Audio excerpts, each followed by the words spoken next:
hos 52, fordi at jeg synes, at 52 har nogle produkter, der er udviklingsmæssigt meget interessante. Jeg har mulighed for at vælge teknologier, som jeg gerne vil arbejde med, fordi jeg har stor frihed i mit arbejde. Det, der kendetegner os, det er, at vi er modige, vi er nysgerrige, og vi er sindssygt passionerede omkring det, vi laver. Jeg synes jo, at det er rigtig fedt, når ens kunder er nogle store virksomheder, som man kender fra ens dagligdag, og hvor man, når man er inde i en butik, kan tænke, det der har jeg været med til at lave.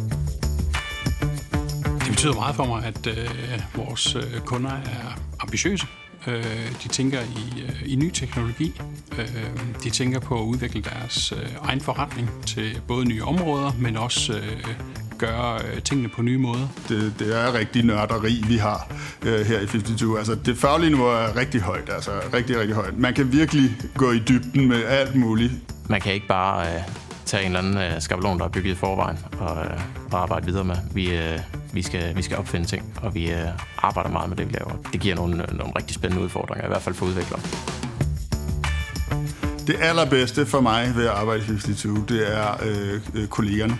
Det der, at man bare lige fyrer en joke af, eller griner, eller bare snakker om noget helt andet, hvor man ligesom får stemningen op, det synes jeg, vi har meget af her i 52. Men set fra mit synspunkt, så er det jo en arbejdsplads, hvor der er utrolig højt til loftet. Man får lov under ansvar til at lave det, man gerne vil lave.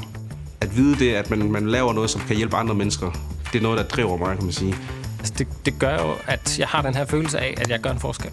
Der er rigtig stor frihed for mig til at lave det bedste.